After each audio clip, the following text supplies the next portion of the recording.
மக்களுக்கும் தேவையான தேவனுடைய விருப்பத்தில் நடத்துவார். தேவனுடைய விருப்பத்தில் நடத்துவார். அதனால்தான் ஒரு வசனத்தை படித்தோம்னா அந்த வசனத்துக்கு மேலே என்ன சொல்லியிருக்குது, கீழே என்ன சொல்லிக்குது, யாருக்கு அதை சொன்னார், இப்போ எனக்கு என்ன சொல்ல வராருன்ற என்ன இருக்கணும். அதாவது கொஞ்ச நாளைக்கு முன்னாடி ஆதார் கார்டு தான் முக்கியம்னு சொன்னாங்க. பீகார் தேர்தலுக்கு முன்னாடி ஆதார் கார்டெலாம் எலெக்ஷன் ஐடிக்கு ஒத்து வராது அப்படின்னு தேர்தல் ஆணையம் சொல்லிச்சு, சென்ட்ரல் கவர்மெண்ட் சொல்லிச்சு. சுப்ரீம் கோர்ட்டுக்கு போனாங்க. போனதும் நீங்கள் தானேப்பா ஆதார் தான் மிக முக்கியமானதுன்னு சொன்னீங்க, இப்போ நீங்களே ஓட்டு சேர்க்க ஆதார் கார்டெலாம் பயன்படாது, உங்கள் அப்பா சர்டிஃபிகேட் எடுத்துனுவா, உங்கள் தாத்தா சர்டிஃபிகேட் எடுத்துன்னு கேட்குறீங்கன்னு சுப்ரீம் கோர்ட் கேள்வி கேட்டுச்சு. அப்போ திருப்பியும் கொண்டு வந்துட்டாங்க. கொஞ்ச நாள் அதே மாதிரி பழைய ஆதார் கார்டு கொடுத்த எலெக்ஷன் பண்ணால் எல்லாம் கருப்பு ஃபோட்டோ, இப்போ எல்லாம் கலரில் வருது. அந்த மாதிரி ஆதி ஆகமத்திலேருந்து மல்கியா வரைக்கும் பழைய அதெல்லாம் ஏற்பாடு, அது பேரே பாரு பழைய ஏற்பாடு முடிந்தது. அந்த பழைய ஏற்பாட்டில் எங்கன்னா ஒரு மூலையில் இருக்கிறத ஒன்று எடுத்துக்கிட்டு இன்றைக்கு இந்தியா முழுவதும் எங்கன்னா ஒன்று எடுத்து ஏதாவது பேசிக்கிட்டு இதே மாதிரி உனக்கு கடவுள் செய்வார்ன்றாங்க. அது பழைய ஏற்பாடு முடிஞ்சு போச்சு. பழைய ஏற்பாடு எதுக்குன்னா கடவுள் மனிதனாக வரப்போறார். அதுக்கு சாட்சியாக இதில் சொல்லி வச்சிருக்கிறார். தாவீது வழியாக எப்படி, சாலமோன் வழியாக எப்படி. அப்போது முடிஞ்சு போச்சு பழைய ஏற்பாடு. புதிய ஏற்பாடு, புதுசாக சட்டம் மாற்றியாச்சு. பழைய சட்டத்தை எடுத்துக்கின்னு 1975 போட்ட சட்டத்தை எடுத்துக்கின்னு இப்போ நம்ம சைக்கிளில் போகிறோம், டூம் லைட்டில்லாம் போலீஸ் பிடிப்பாங்க. இப்போ பிடிப்பாங்களா? இப்போ பைக்கு வந்துடுச்சு, காரு வந்துடுச்சு. இப்போ நம்மளை எப்படி முட்டாளாக்குனாங்கன்னா பழைய ஏற்பாட்டை எடுத்து மணிக்கணக்காக பேசி பேசி பேசி பேசி மக்கள் ஆவிக்குரிய தரத்தில் இயேசுவை போல மாறதுக்கு பதிலாக, அதாவது என்ன சொல்லுவாங்க, ஒரு சபையின் கட்டுப்பாட்டுக்குள்ளே வந்துட்டாங்க. இப்போ ஒவ்வொரு சபைக்கும் ஒரு கட்டுப்பாடு இருக்குது. சில சபையில் பார்த்திங்கன்னா முடி விமல் வச்சுக்கிற மாதிரி பர்னி வச்சுக்கிற மாதிரி இருக்கக்கூடாது, ஃபுல்லாக எடுத்துடணும். அங்கே போகிற ஆட்கள்லாம் அப்படி எடுத்துருவாங்க. ரெண்டாவது ஒயிட் அண்ட் ஒயிட் தான் போடணும். ஒயிட் அண்ட் ஒயிட் போடாத யாரும் சபைக்கு போகக்கூடாது. இது ஒரு கோட்பாடு. சில சபைகளை பார்த்தீங்கன்னா என்ன சொல்கிறது, பல திட்டங்கள் 10 கட்டளை போடுவாங்க. இந்த கட்டளை படி தான் எங்கள் சபையில் இருக்கணும், இதெல்லாம் நாங்கள் இருக்க மாட்டோம் அப்படின்னு. ஒவ்வொரு சபை 35,000 ஸ்தாபனம் இருக்குதான் இந்தியாவில். ஆளாளுக்கு ஒன்று சொல்லிட்டு இருப்பாங்க, நாங்கள் தான். இதுக்கெல்லாம் மெயின் காரணம் என்னன்னா, இயேசுவை பார்க்காம புதிய ஏற்பாட்டு சத்தியத்தை பார்க்காத. இந்த பைபிள் பிரிங்க, அப்படியே பைபிள் பிரிங்க. முதல் பேப்பர் பாருங்க. நம்முடைய கர்த்தரும் இரட்சகரும் ஆகிய இயேசு கிறிஸ்துவின் பிரிங்க, பிரித்து படிங்க. பாப்பா நான் புதிய ஏற்பாடு படின்றேன், பழைய ஏற்பாடு தேடிங்கிறாங்க பாரு. புதிய ஏற்பாடு எடுங்க. நம்முடைய கர்த்தரும் இரட்சகரும் ஆகிய இயேசு கிறிஸ்துவின் புதிய ஏற்பாடு. இப்போ புதிய சட்டம் வந்துடுச்சு. நீங்கள் பழைய சட்டத்தை எடுத்துக்கிட்டு பேசிங்க கிடந்தீங்கன்னா அது முடிஞ்சு போச்சு. அது ஃபெயிலர். நியாயப்பிரமாணம் ஃபெயிலர்.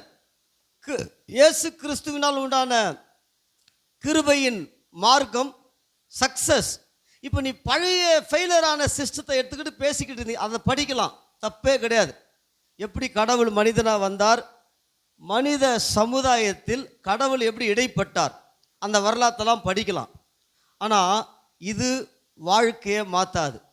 இயேசுவினுடைய உபதேசங்கள் நல்லா கூர்ந்து கவனி. அதனால் உடனே தப்பாக நினச்சிக்கூடாது, இவர் பழைய ஏற்பாடு படிக்க வேணான்றாரு, தப்பாக யோசிக்கக்கூடாது. எப்பொருள் யார் வாய் கேட்டாலும் மெய்ப்பொருளை எத்துக்குப்பா. உடனே இவர் பழைய ஏற்பாடு படிக்க வேணான்றாரு, அப்படி இல்லை, படிக்கலாம். பழைய ஏற்பாடு முடிஞ்சிடுச்சு. முடிஞ்சு போன முடிஞ்சு போன சட்டத்தை எடுத்துக்கு நம்ம பேசிக்கிறதுல பிரயோஜனம் இல்லை. ஆனால் இன்றைக்கி எல்லா இடத்துலையும் பாருங்கள், எல்லா இடத்துலும் இதில் தான் எடுத்து மோசே ஆபிரகாமுக்கு எத்தனை பொண்டாட்டி தெரியுமா, காயினுக்கு பொண்டாட்டி எப்படி தெரியுமா, இது தேவையா? காயின்னு எங்கன்னா பொண்டாட்டி எடுத்துன்னு வரட்டும், ஆதாம் ஏன் அந்த பழத்தை சாப்பிடாமல் இருக்க முடியாதா? சாலமோனுக்கு சாலமோன் இப்படி, தாவீதுக்கு எத்தனை பொண்டாட்டி, யோனத்தானு யார், எப்படி இப்போ இதெல்லாம் வந்து பவுல் சொல்கிறார். வம்ச வரலாறு இதெல்லாம் பேசிக்கிட்டோன்னா வாக்குவாதம் தான் உண்டாகும். இயேசுவை பற்றிய அறிவு தான் நம்முடைய மனதை மாற்றும். எரிகோ மதில் சுவர் எவ்வளோ பேர் தெரியுமா? அது நீளம் இப்படி, அகலம் இப்படி, உயரம் இப்படி. இது நமக்கு இப்படி தான் இதை ஒரு பெருசாக பேசி இது அப்படியே உலகத்திலே இல்லாதவங்களுக்கு ஞானம் எனக்கு தான் வந்துச்சு மாதிரி பேசிங்க எடுக்கிறாங்க. அது வேஸ்ட்டுன்றார் பவுல். இது எவ்வளோ பேர் சௌரம் தான்னா, இங்கே கணவன் மனைவி அடிச்சின்னு சாவுறாங்க, குடும்ப ஜபம் இல்லை, பிள்ளைங்க வந்து இயேசு விட்டு பாவத்தில் போயின்னு இருக்குது, சமுதாயத்தில் கஞ்சா பெருகின்னு இருக்குது. இதுக்கு என்னப்பா வழி? அதுக்கு இயேசு சொல்லியிருக்கிறார் வழியை. அண்ணன் தம்பியும் ஒருத்தரை அடிச்சுக்கின்னு மாள்றானுங்க, மன்னிக்கிறது கிடையாது, பிறரை நேசிக்கிறது கிடையாது, பிறருக்கு உதவி செய்கிறது கிடையாது. இதுதான் நம்ம சொல்லித்தரணும். இதுதான் வாழ்வியல் போதனை. புதிய ஏற்பாடு வாழ்வியல் போதனை. பழைய ஏற்பாடு வரப்போகிற மேசியாவை குறித்த தீர்க்க தரிசனம். இப்போ அந்த வசனங்களை எடுத்து பாருங்களேன். சும்மா உதாரணத்துக்கு பாருங்க, 88வது சங்கீதம் வாசிக்கிறேன். என் ரட்சிப்பின் தேவனாகிய கர்த்தாவே, இரவும் பகலும் உம்மை நோக்கி கூப்பிடுகிறேன். என் விண்ணப்பம் உமது சமூகத்தில் வருவதாக. என் கூப்பிடுதலுக்கு உமது செவியை சாய்த்தலும். என் ஆத்துமா துக்கத்தால் நிறைந்திருக்கிறது. இது தாவீது அந்த காலத்தில் அவர் மனசில் சொன்னார். என் ஜீவன் பாதாளத்திற்கு சம்பந்திருக்கு, நான் குழியில் இறங்குறளவு எண்ணப்பட்டு பலனற்ற மனுஷனை போலானேன் அப்படின்னு சொல்லிக்கினே வந்தார். மரித்தவர்களுக்கு துக்கத்தினால் என் கண் தொய்ந்து போயிட்டு. இப்போ நம்ம கிறிஸ்துவுக்குள் வெற்றியை பெற்று இருக்கிறோம். தாவீதால அந்த கஷ்டத்தை மேற்கொள்ள முடியல. இப்போ நம்ம பரிசுத்தாவியை பெற்றிருக்கிறோம். பரிசுத்த கடவுளே நமக்குள்ளே வந்துட்டார். தாவீதுக்குள்ளே கடவுள் இல்லை. அதனால தான் பழைய ஏற்பாடை அப்படியே படிச்சுட்டு போனோமே தவிர, அதை எடுத்துக்கின்னு வாஸ்தனுக்கு வந்து மணிக்கணக்காக அதை பேசிக்கின்னு மணிக்கணக்காக அதை எடுத்து சொல்லிங்கன்னா அது நம்மளை முட்டாள்தனமாக நடத்துகிற ஒரு மதம். யூத புத்தகம் இது. இன்னும் முக்கியமாக சொல்லப்போனால் யூத புத்தகம் ஆதியாகமத்திலேருந்து மல்கியா வரைக்கும் ஒரு யூதருடைய வரலாறு. யூத வரலாறை எடுத்துக்கிட்டு நாம் பேசிங்க இருந்தால் கஷ்டம். படிக்கலாம், தெரிஞ்சுக்கலாம். ஆனால் நாம் அதிகமாக கவனிக்க வேண்டியது யாரை? இயேசு சொன்னதை. யூதங்கிட்ட போய் நீ எவ்வளோதான் யெகோவா தேவன் சொன்னான் அடிப்பான், எட்டி உதைக்கிறான். அன்றைக்கி ஒருத்தனை எட்டி உதைக்கிறான். யூதர்கள் எல்லாம் ஆராதிச்சுருக்கிறாங்க. அதில் ஒருத்தன் பாவம் இவ்வளோ அழகாக ஆராதிக்கிறாங்கன்னு சொல்லி ஒரு கிறிஸ்தவன் உள்ளே போய் இப்படி பண்ணுறான், எட்டி உதைக்கிறான். அதுதான் சொல்கிறேன். நம்ம தான் ஆண்டவரே இஸ்ரேல், ஆண்டவரே யூதன்றோம். அவன் நாயை கூட சட்டப்பட மாட்டான் நம்மள. அதுக்கு அர்த்தம்னா அவன் மதவாதி, கடவுளை அறியாத மதவாதி. கண்ணுக்கு கண்ணு, பல்லுக்கு பல்லு. லட்சக்கணக்கான மக்களை முஸ்லீமும் கொள்கிறான், யூதனும் கொள்கிறான், குழந்தைங்க மேலே பாமை போட்டு. ஏன்னா அவன் இதை படிக்கிறான். ஒரு கண்ணத்தை அறிஞ்சா மறு கண்ணத்தில் நீ திருப்பி அடி, உன் பல்ல அவன் வச்சானா நீ அவன் பல்ல வடி.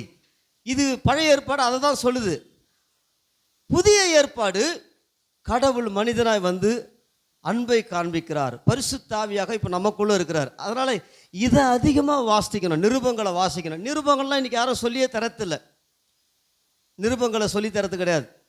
இன்றைக்கி ஒர்ஷிப் லீடர்லாம் அவங்க பாசங்க பாருங்களேன். தாவீது உடனே வந்துடும், ஒரு ஒர்ஷிப் லீடர் இருக்குது. எரிகோ பிளந்தது, யோர்தான், அதெல்லாம் ரைட்டு. அதனால் எனக்கு என்ன, இஸ்ரேலில் எங்கேயோ எரிகோ பிளந்தது, யோர்தான் ஓடிச்சு, செங்கடல் உடஞ்சிச்சு, ரைட்டு. இப்போது நாம் கிறிஸ்துவுக்குள் பரிசுத்தாவியை பெற்றுக்கோ. இன்னும் நம்ம பழைய ஏற்பாட்டுக்குள்ளே கொண்டு போயிடுறாங்க. ஆனால் நம்ம புதிய ஏற்பாடு என்ன நம்ம சொல்லுது? கடவுள் உனக்குள்ளே இருக்கிறார், எந்த எரிகோ வந்தாலும் நீயே மெரிச்சிட்டு போகலாம். அவ்வளோதான், சிம்பிள், முடிஞ்சு போச்சு. இஸ்ரேல் மக்களுக்குள்ளே கடவுள் இல்லை. இப்போ நமக்குள்ளே எங்கே இருக்கிறாரு? நமக்குள்ளே வந்துட்டார். உனக்கு அந்த அதிகாரம். நீ இன்னும் அழுதுன்னு இருக்க வேண்டிய அவசியம் கிடையாது. இன்னும் நீ புலம்பி நிற்கணும் அவசியம் கிடையாது. இன்னும் நீ பேய்க்கும் மந்திரத்துக்கும் சூனியத்துக்கும் பயப்பட வேண்டிய அவசியம் கிடையாது. இஸ்ரேல் மக்கள் பயந்தாங்க, மந்திரத்துக்கு சூனியத்துக்கு பயந்து மோசைக்கிட்ட போய் கெஞ்சினாங்க. மோசை கடவுள்கிட்ட பேசினார். புதிய ஏற்பாட்டில் இயேசுவின் நாமத்தில் மெரிச்சிட்டு போய்கினே இருக்கணும். இயேசுவின் நாமத்தில் மெரிச்சிட்டு போய்கினே இருக்கும். இதுக்கு ஒரு அமாவாசை ஜபம், அமாவாசை ஜபத்தில் பில்டப் பண்ணிக்கிட்டு அதை ஒரு பெருசாக பேசிக்கிட்டு 10 அமாவாசைக்கு 11 மாதம் 11 பௌர்ணமிக்கு, இதெல்லாம் நியாயப்பிரமாணக்காரர்கள். அதனால தான் பழைய ஏற்பாட்டை படிங்க, எரேமியா யாருக்கோ சொன்ன வாக்குத்தத்தத்தை எடுத்துக்கின்னு கர்த்தர் என்கிட்ட பேசிட்டார். கர்த்தர் அவருடைய உபதேசத்தில் தான் பேசுவார். அதனால தான் இயேசு சொன்னார். இப்போ இந்த கண்ணோட்டத்தோடு படிங்க, திருப்புங்க இப்போ. அதனால தான் நம்முடைய கர்த்தரும் இரட்சகரும் ஆகிய இயேசு கிறிஸ்துவின் புதிய ஏற்பாடு. இப்போ 10 வருஷத்துக்கு முன்னாடி இருந்த கிரகாம் சிலபஸ் வேற, இன்ஜினியரிங்க்கு இப்போ இருக்கிற சிலபஸ் வேற. நானும் பிடெக் தானேன்னு சொல்லிட்டு 10 வருஷத்துக்கு முன்னாடி இருந்த சிலபஸ் எடுத்து கிரகாம் படிச்சுங்க எடுக்கிறான். எல்லாரும் சொல்கிறாங்க டீச்சர் ட்ரைனிங் போகிறாங்க, டெட் எக்ஸாம் எழுத போகிறாங்க. 20 வருஷத்துக்கு முன்னாடி இந்த புத்தகம் வேறு, 1ஆம் கிளாஸ்லேருந்து 10ஆம் கிளாஸ் வரைக்கும். இப்போ இருக்கிற 1ஆம் கிளாஸ்லேருந்து 10ஆம் கிளாஸ் புக்கு வேறு. அதுவும் 1ஆம் கிளாஸ்லேருந்து 10 வருஷம் 1985 நாங்கள் படித்த சிலபஸ் எடுத்துக்கின்னு நான் டெட்டுக்கு ப்ரிப்பேர் ஆகிறேன்னு சொல்லிட்டு படிச்சுங்கன்னா சொல்லுவாங்க, ஏம்மா அந்த புக்கெலாம் மாறிடுச்சுமா, புதுசாக வந்துடுச்சு, இதை படிச்சு நீ எக்ஸாம் எழுதினா தான் பாஸ் ஆவ. இல்லை இல்லை, இதுவும் தானே 1ஆம் கிளாஸ்னு 10ஆம் கிளாஸு. அதுதான் இப்போ நடந்துனுக்குது. இப்போ என்ன நடந்துனுக்குது, மக்களை ஏமாத்துறாங்க. ஏன்னா மக்கள் பைபிள் படிக்கிறதில்லை. மக்கள் உட்காந்து இயேசுவின் உபதேசங்களை வாசிக்கிறது கிடையாது. இப்போ ஒன்றும் இல்லை, டக்குன்னு ஒரு வசனம் சொல்லுங்க, 10 பேர் இங்கே இருக்கிற ஒரு 30 பேரையே நீங்கள் வசனம் சொல்லுங்கள், உடனே பழைய ஏற்பாட்டில் தான் சொல்லுவாங்க. ஒருத்தரும் இயேசு சொன்னதை சொல்லவே மாட்டாங்க. நிருபங்களில் ஆவியிலே அனலாக இருங்கள், கர்த்தருக்கு ஊழியம் செய்யுங்கள், ஜெபத்தில் உறுதியாய் தரித்திருங்கள், இந்த மாதிரி வார்த்தையே வராது. கர்த்தரின் மெய்ப்பராக இருக்கிறார், நான் தாழ்ச்சி அடையேன். இது எப்போ? பரிசுத்தாவி அவனுக்குள்ளே இருக்கல. டெய்லி அவன் கடவுள் தேவை அவனுக்கு. டெய்லி போய் அழணும், டெய்லி போய் கெஞ்சணும், போய் அப்படியே உருட்டி பெரட்டி எடுக்கணும். ஆனால் இப்போ கடவுளே நமக்குள்ளே வந்துட்டார். இப்போ கரங்களை உயர்த்தி அப்பா பிதாவேன்னு கூப்பிட்டு தில்லா வாழணும். இதுதான் இந்த சூட்சமம் தெரியாதனால தான் எதனா எடுத்துக்கின்னு ஜனங்களை அழ வச்சுக்கிட்டு, ஜனங்களை வந்து எப்பவுமே தாங்கிட்டே வச்சுக்கிட்டு, தான் கூட்டத்துக்கே வரணும், தனக்கு காணிக்க தரணும், தன்னுடைய ஊழியங்களை தாங்கணும், இப்படியே ஒரு கூட்டத்தை உருவாக்குறாங்க. இந்த கூட்டம் வேதத்தை வாசிக்காத கூட்டம். இயேசுவின் உபதேசங்களை வாசிக்கவே மாட்டாங்க. ஒன்று சங்கீதம், நீதிமொழிகள், இல்லைனா ஆபிரகாம், இல்லைனா தாவீது, இல்லைனா ஏசையா, இல்லைனா எலியா, எலிசா. இதுதான் சுற்றி சுற்றி சுற்றி இதுவே ஓடும். ஒன்று எலியா, எலிசா, ஆபிரகாம், தாவீது, இந்த 4 பேர் தான் சுற்றி சுற்றி சுற்றி ஓடமே தவிர எவ்வளோ நிருபங்கள் எழுதி கொடுத்துருக்கார். வாழ்க்கை மாற, புத்தி மாற, மனசு மாற, எண்ணம் மாற, இதை வாசிக்கவே மாட்டாங்க. அதனால் பழைய சிலபஸை தெரிஞ்சுக்கலாம் ஓரளவு. அந்த சிலபஸை படிச்சுன்னு வந்தோம்னா எக்ஸாமில் பாஸ் ஆக முடியாது. புதிய சிலபஸ், இயேசுவினுடைய 4 சுவிசேஷ புத்தகம், நிருபங்கள், இதை வாசிக்க வாசிக்க இது ஜீவன் உள்ளது, இது ஜீவன் அற்றது. நியாயப்பிரமாணம் இது மனித மதத்தை குறிக்குது, இது ஆவிக்குரிய சபையை குறிக்குது. நியாயப்பிரமாணம் கட்டடத்தை முக்கியத்துவப்படுத்தும். இயேசுவின் உபதேசம் ரட்சிக்கப்பட்ட மக்கள் கூடி வருகிற ஐக்கியத்தை முக்கியத்துவப்படுத்தும். இந்த நியாயப்பிரமாணம் பணம் கொடுத்தா கடவுள் உன்னை ஆசீர்வதிப்பார்னு சொல்லும். ஆனால் இந்த புதிய ஏற்பாடு உன்னையே 100க்கு 100 இயேசுவுக்கு கொடு, உன் பணம் இயேசுவினுடையது, சந்தோஷமாக இயேசுவுக்கு கொடுன்னு சொல்லும். இது கொடுக்காதுன்னு சொல்லாது. இது எப்படி நம்ம சொல்லும்? சந்தோஷமாக கொடு, உன் மனசில் நிர்ணயித்ததை கொடு. இது எவ்வளோ சொல்லும்? நீ கொடுக்கல உன்னை பொழந்துருவார் ஆண்டவர் அப்படின்னு சொல்லும். இது என்ன சொல்லும்? சந்தோஷமாக கடவுள் பார்க்குறாரு, உனக்கு ஆற்றலை, சக்தியை, உனக்கு புத்தியை கொடுத்தவர் அவரு. உன் அப்பாவுக்கு நீ எண்ணி கொடுத்துனுப்பியா, கணக்கு போட்டு கொடுப்பியா? சந்தோஷமாக கொடு, அது நீயும் உன் அப்பாவுக்கும் உரியது. இது என்ன சொல்லும்? கணக்கு போட்டு கொடுக்கல உனக்கு பிரச்சனை வந்துடும். புரியுதா? இது என்ன சொல்லுது? பாஸ்டர் தான் முக்கியமானவர், மீதி பாரெல்லாம் விசுவாசிகள். இது என்ன சொல்லுது? நீங்கள் எல்லாரும் அவருக்கு முன்னாடி ராஜா, நீங்கள் எல்லாரும் அவருக்கு முன்னாடி நீ போய் உன் நடு வீட்டில் முழங்கால் படிட்டு கையை தூக்கினேன்னா அவர் உன்னை தேடி வந்துடுவார். இவர் என்ன சொல்லுவார்? நீலாம் போக முடியாது, பாஸ்டர் தான் விசேஷமானவர், பாஸ்டர் போய் தான் உனக்காக பிரார்த்தனை பண்ணோம். அதனால தான் நியாயப்பிரமாணம். இது புதிய உடன்படிக்கை. இப்போ எடுத்துக்கொள்ளுங்க. அதனால தான் இயேசு சொன்னார், கடைசி மத்தேயு கடைசி, இப்போ எடுத்து வாசி. இதெல்லாம் இயேசு கிரமமாக அறிஞ்சதுனால தான் மத்தேயுவில் கடைசியாக போகும்போது சொல்லிட்டு போகிறார். 28வது அதிகாரம் 18 சொல்கிறார். அப்பொழுது இயேசு சமீபத்தில் வந்து கிட்ட வரார். வானத்திலும் பூமியிலும் சகல அதிகாரம் எனக்கு கொடுக்கப்பட்டிருக்கு. மோசேக்கு கொடுக்கப்படலை. மோசேக்கு வானத்திலும் பூமியிலும் அதிகாரம் கிடையாது. போய் பிதா கிட்ட நிற்பார். பிதா நீ போ, நான் வேலை செய்கிறேன்னு சொல்லுவார். மோசேவே பயப்படுறான், ஐயோ நானே அஞ்சுறேன்றான். ஆனால் இவர் சொல்கிறாரு, வானத்திலும் பூமியிலும் எனக்கு அதிகாரம் கொடுக்க, ஆகையால் நீங்கள் புறப்பட்டு போய், இதுதான் ரொம்ப முக்கியம், சீஷராக்குங்கள், விசுவாசிகளாய் மாற்றுங்கள். இப்போ யார் விசுவாசி தான், விசுவாசிகள் தான் பெருகிட்டாங்க. விசுவாசிக்கு யார்? புதன்கிழமை வருவாங்க, வெள்ளிக்கிழமை வருவாங்க, சனிக்கிழமை வருவாங்க, லேட்டாக வருவாங்க, இல்லை வராமே நின்றுவாங்க. ஜபம் இருக்காது, அதிகாலை ஜபம் இருக்காது, குடும்ப ஜபம் இருக்காது. ஒரு விசேஷ நாட்களில் ஏதாவது உபவாச ஜபம் தேசத்துக்கு அதை வச்சா வரமாட்டாங்க. இவங்க விசுவாசிகள். சீஷர்கள் யார்? இயேசுவினுடைய அடிச்சுவடிகளை பின்பற்றுகிறவர்கள், இயேசுவினுடைய பாரத்தை உள்ளத்தில் சுமந்து திரிகிறவர். அதனால தான் சீஷர்கள் உருவாகிறதில்ல. சீஷர்கள் இயேசு சொன்னது சீஷனை உருவாக்க சொன்னார். இப்போ விசுவாசிங்க உருவாயிட்டாங்க. இந்த இப்போ லேட்டாக வந்தோம், நாளைக்கு வேலைக்கு எத்தனை மணிக்கு போகிறோம்? நாளைக்கு வேலைக்கு விமல் ஒரு 1 hour லேட்டாக போனான்னா முடியுமா? அதோட 10 பிள்ளைங்களை நிறுத்திடுவாங்க. இதுதான் விசுவாசிகளுக்கும் சீஷர்களுக்கும் உள்ளது. நம்ம சீஷனாக மாறணும். சீஷன்னா யார்? ஐயோ 8 மணி சர்ச்சை சொன்னாங்களே, அட்லீஸ்ட் ஒரு 8:15 போயிடலாம், போய் 2 பாட்டை பாடலாம், புதிய பாடலை பாடி கர்த்தரை நம்ம மகிமைப்படுத்தலாம், இல்லை கொஞ்சம் ஆராதனை பண்ணலாம், இல்லை ஒரு 10 நிமிஷம் இயேசுவை குறித்து பிரசங்கம் பண்ணலாம். இதோ சாயந்தரம் இருக்குது, ஊழியத்துக்கு போகணுமே, சரி எந்த இடத்துக்கு போகலாம், போயிட்டு ஊழியத்துக்கு போய் வாட்ஸ்அப்பில் நம்ம சபை குரூப் இருக்குது, நாங்கள் இந்த பகுதிக்கு ஊழியத்துக்கு போனோம், இவங்களை சந்தித்தோம். இதுதான் சீஷர்கள் செய்கிற வேலை. விசுவாசி கிணத்துல கல்லை போட்ட மாரி அப்படியே இருக்க வேண்டியதுதான். அதனால தான் இயேசு சீஷர்களை உருவாக்குங்கள். சீஷர்களை உருவாக்கினா வரமாட்டாங்க. அதாவது அழைக்கப்பட்டவர்கள், தெரிந்து கொள்ளப்பட்டவர்கள், இயேசுவே சொல்லிட்டார், ஓன்னு வருவாங்க, கூட்டம் கூட்டமாக போவாங்க. இவங்க அழைக்கப்பட்டவங்க, அழைச்சி இவங்களை தெரிந்து கொள்ள போறாரு. இப்போ இதில் சல்லடை போடும்போது நிற்க மாட்டான். ஆடா போப்பா, ஏதோ பெரிய ஆளானமா, 4 பேருக்கு முன்னாடி கெத்தாக வாழ்ந்தோமா, காரு பங்களான்னு வாழ்ந்தோமா, நல்லா சொத்தை சேர்த்தோமா, ஏதோ இயேசுக்கு ஏதாவது காணிக்க 10 ரூபா தூக்கி போட்டு வேலையை பார்த்தோமான்னு இவர் நான் சீஷனாவு, இயேசுவை பின்பற்று, சாயங்காலம் ஊழியத்துக்கு போ, ஜபம் பண்ணு, பேய் ஓட்டு, போய் சுகமாக்கு, ஏழைகளுக்கு கொடு, திக்கற்றவங்களுக்கு கொடு, அனாதைங்களுக்கு கொடுன்றாரு. இதெல்லாம் வேலைக்கு ஆகாது, இதெல்லாம் எனக்கா வேலை? ஆனால் இயேசு தாம பின்பற்ற ஒவ்வொரு மனுஷங்கிட்டையும் அதை தான் எதிர்பார்க்குறார். பாருங்க, ஆகையால் நீங்கள் புறப்பட்டு போய் சகல ஜாதிகளையும் எல்லா மக்களுக்கும் என்னை பற்றி சொல்லி அவங்கள சீஷனாக்கு. விசுவாசியாக பிடிக்காத, ஆள் பிடிச்சி போடாத, ஏன் சர்ச்சுக்கு வந்துரு, ஏன் சர்ச்சுக்கு வந்துரு. சில ஜாதி வெறி பிடித்த மக்கள் இருக்கிறாங்க கிறிஸ்தவத்தில், பரிசுத்தத்தை குறித்து பயங்கரமாக பேசுவாங்க. சவுத் சைடு சேர்ந்த சில ஆட்கள் வந்தாங்க நம்ம சர்ச்சுக்கு, வந்து அழகாக ரொம்ப நல்லா இருக்குதுன்னாரு.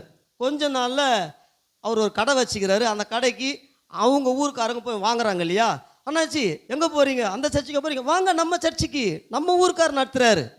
இதுதான் பழைய ஏற்பாட்டு விசுவாசிகள். ஜாதி மதம் ஊர், என் காணிக்கையை என் ஜாதிக்காரங்க தான் கொடுப்பேன், கேவலம். மிஷினரிகளே அப்படி தாங்கிறாங்க.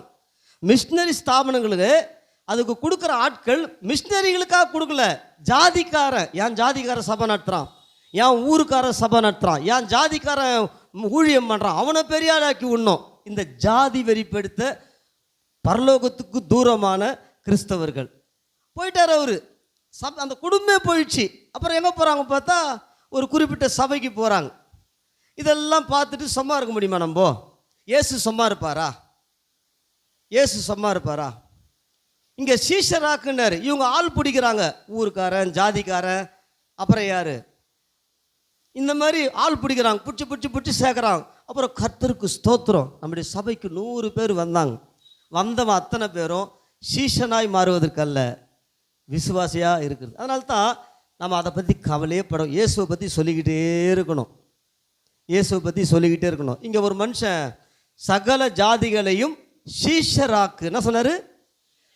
நீ ஆள் பிடிச்சி பணம் சேர்த்துக்க. பைபிள் வேறங்க, நான் சொன்னால் நிறைய பேர் புரிய மாட்டேங்குது. நம்ம பார்க்குற கிறிஸ்தவம் வேற, இப்போ பார்க்குற கிறிஸ்தவம் வேற. இப்போ பார்க்குற கிறிஸ்தவம் சபையை கட்டி ஒரு பெட்டியை வச்சு தசம பாக்கு குறித்து மணிக்கணக்காக பேசி பணத்தை வாங்கி பாஸ்டர் யாருக்கும் கணக்கு கொடுக்குறது கிடையாது, அவரு கேட்டால் பயமுறுத்துறது. இப்படி தான் ஓடிங்குது.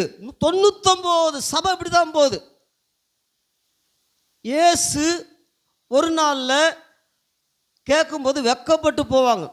அதனால தெரியல, இயேசு நம்ம பெரிய பெரிய ஆசைகளை வச்சுட்டு இருந்தோம், அந்த ஆசையெல்லாம் உடச்சி சுக்குநூறாக்கினார். போய் நான் என்ன சொன்னேனோ அதை சொல்லு. மோகன் பாஸ்டர் செஞ்சதையோ, தாமஸ் ராஜா ஐயா செஞ்சதையோ, சாம் சுந்தரமோ உனக்கு ரோல் மாடல் கிடையாது. உனக்கு ரோல் மாடல் நான் தான். மிஞ்சி அதுக்கு மீறி போனால் ஆதி அப்போஸ்தலர்கள். இவங்க செய்யாத இன்னைக்கு இருக்கிற எல்லாரும் செஞ்சுக்கிறாங்க. அதை விட்டுட, கவலைப்படாத. நீ நான் சொல்கிறத செய். அதனால் யாரையும் பார்த்து நம்ம காப்பி அடிக்கக்கூடாது. ஆள் வரல, ஆள் குறைஞ்சிட்டாங்க, இது நமக்கு தேவையில்லை. இது அவர் வேலை. நம்ம செய்கிறத நம்ம செஞ்சுன்னுக்கிறோம். பவுல் சொல்கிறார், எல்லாரும் என்னை விட்டு போய்விட்டார்கள். அப்போ பவுல் ஊழியம் ஃபெயிலியர் ஆயிடுச்சா? பாருங்களேன், எடுங்க அந்த வசனத்தை. எல்லாரும் என்னை விட்டு போய்விட்டார்கள்ன்றார். அப்போ பவுல் ஃபெயிலியர் ஆயிடுச்சா? பவுலுக்கிட்ட அபிஷேகம் இல்லையா?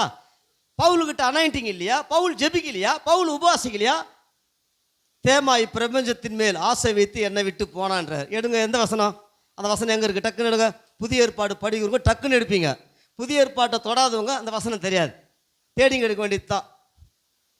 அதுக்கு தான் தெரியுதா? இப்போ விசுவாச மக்கள்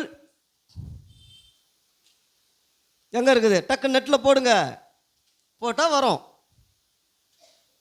தேமா இப்பிரபஞ்சத்தின் மேல் ஆசை வைத்து என்னை விட்டு போனான். எடு கிரகம் பாரு, நெட்டில் பாரு. பவுல்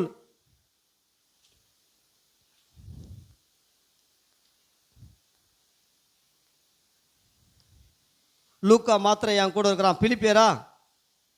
நெட்டில் பாருங்கள், டக்குன்னு எடுங்க. நான் நோட் பண்ணல, இது வந்ததுனால சொல்கிறேன்.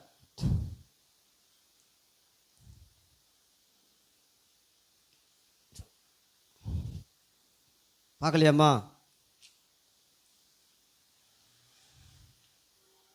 இருக்குதா இல்லையா? தேமாய் பிரபஞ்சத்தின் மேல் ஆசை வைத்து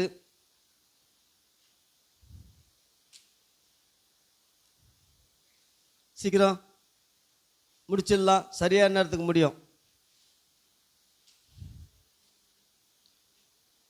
அந்த தட்டை எனக்குறாமே இல்லையா? இப்போ நான் சொல்லுகிறேன், தேமாய், நான் தான் கவனிச்சுக்கிறேன். தேமாய் பிரபஞ்சத்தின் மேல் ஆசை வைத்து, இதை தட்டு. இதை தட்டினா வரப்போகுது. என்ன வசனமா? தேமான் தட்டு வரோம். நெட்டு யார செல்லு யாரும் வச்சுங்க, தொச்சு எடுப்பா எடுப்பா. கற்றுக்கணும். சீஷனை தான் அறிவில் பெருகணும், திறமையில் பெருகணும். சாதாரண நான் வேலைன்றதை பற்றி கேட்டேன். வேலைன்றதை பற்றி ஒரு 4 மெசேஜ் கேட்டேன். மற்ற விஷயம்லாம் வேலைக்கு ஆகாது. ஆனால் அந்த வேலையை பற்றி மட்டும் ரொம்ப அருமையாக பேசினார். போன வாரமே சொன்னேன். சாம்பி செல்லதுரை ஐயா வேலைன்ற கான்செப்டை பற்றி மட்டும் பக்காவாக பேசியிருக்கிறார். மீதியெல்லாம் ப்ராஸ்பெரிட்டி தியாலஜி. எப்போ பார்த்தாலும் பணம் பணம் பணம் பணம் பணம் பணம் பணம். சேட்டுக்கிட்ட நம்மளை விட அதிகமாக பணம் இருக்குது, அவர்கிட்ட இயேசுவே கிடையாது. அதனால் பணம் தேவை.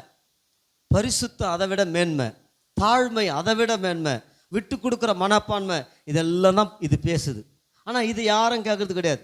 சண்டை போட்டால் உடனே சண்டை, கெட்ட வார்த்தையில் திட்டினா உடனே கெட்ட வார்த்தை திட்டுறது, அவன் நம்மளுக்கு விரோதம் பண்ணால் நம்மளை உடனே விரோதிக்கிறது. இது பழைய ஏற்பாடு. ஆனால் இதை தான் விரும்புகிறாங்க. சண்டை, உதாசீனம், கசப்பு, வெறுப்பு, பகைமை, இதில் விரும்புகிறாங்களே தவிர, நான் சீஷர்களை கால்களை கழுவுகிற ஒரு இயேசுவின் பிள்ளையாக வாழணும், மனத்தாழ்மை, சாந்தம், விட்டு கொடுக்குற மனப்பான்மை, இவைகளில் பெருகிறது கிடையாது. ஏன்னா இவங்க பழைய ஏற்பாட்டு கிறிஸ்தவர்கள், விசுவாசிகள். எடுமா 2 தீமோத்தேயு எடுங்க. பிரி பைபிளை பிரி. இப்போ எல்லாம் பிரிக்காதனால தான் தெரில. பிரித்து அந்த இடத்துல மார்க் பண்ணுங்க. 2 தீமோத்தேயு எடுங்க. படிமா 4:10. நீயே வாசி மீனாத.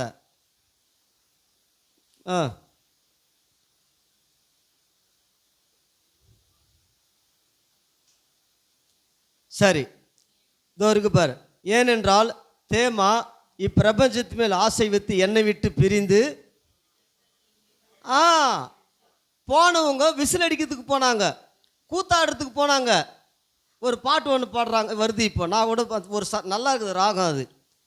ஆனால் பாட்டு பிப்ளிக்கலாக தப்பு. வேதத்துப்படி அந்த பாட்டு தப்பு, வேதத்துப்படி. ஆனால் ராகம் நல்லா இருக்குது, ராகம் நல்லா இருக்குது. தப்பான விஷயங்கள் பாருங்களேன். தேமா இப்பிரபஞ்சத்தின் மேல் ஆசை வைத்து என்னை விட்டு பிரிந்து போய்விட்டான். அவ்வளோதான், அவன் ஓடிட்டான். அடா இவருனாடா இவர் கூட வந்தா நல்லா கூட்டத்தை சேர்த்து காணிக்க வாங்கி சும்மா மற்ற ஊழியக்காரங்க இருக்கிற போல கெத்தா வாழம் பார்த்தா இவர் என்னடா பரிசுத்தம், தாழ்மை, அன்பு, பரலோகத்தில் பொக்கிஷத்தை சேர்த்து வை, திக்கற்ற பிள்ளைகளுக்கு கொடு, ஏழைகளுக்கு கொடு, அனாதைகளுக்கு கொடுன்னு சொல்லி பேசிங்கிறாரு. அவ்வளோ பேர் பாரு எவ்வளோ அழகாக பிரசங்கம் பண்ணுறான், எவ்வளோ கெத்த காரு பங்களான்னு வாழ்கிறான். நமக்கும் காரு பங்களா தேவை, கண்டிப்பாக தேவை.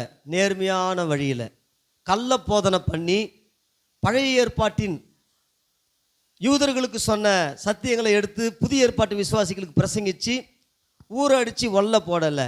நாம் கண்டிப்பாக நமக்கு தேவை, நம்ம உழைப்போம். ஏன் விசுவாச மக்களுடைய உள்ளத்தில் பேசி வாங்கி கொடுத்தா வாங்கிக்கலாம் சந்தோஷமாக. அதுக்காக நம்ம காரு வேணா, வீடு வாசல் வேணா, ஆனால் அதை ஒன்றும் இல்லாத சுற்றி திரியலாம் பேசலை. பேசுறது நானா மக்கள் தெரிந்து கொள்ளப்பட்டவர்கள், அழைக்கப்பட்டவர்கள் அநேகர் இயேசுவின் உபதேசத்தை பேசும் பொழுது அவங்க வெளியில முழுசும் பழைய ஏற்பாட்டு சத்தியங்களை கேட்டு மைண்டை நிரப்புறாங்க. கர்த்தரை விசுவாச அறிக்கை செய், உன் அக்கௌண்ட்ல பணம் வரணும் ஒரு குரூப் பேசுறான்.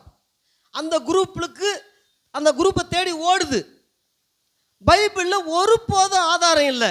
ஏசு அப்படிலாம் பிரசங்கம் பண்ணல, என்னை தேடி வந்தனா உன் அக்கௌண்ட்ல பணம் வரும்.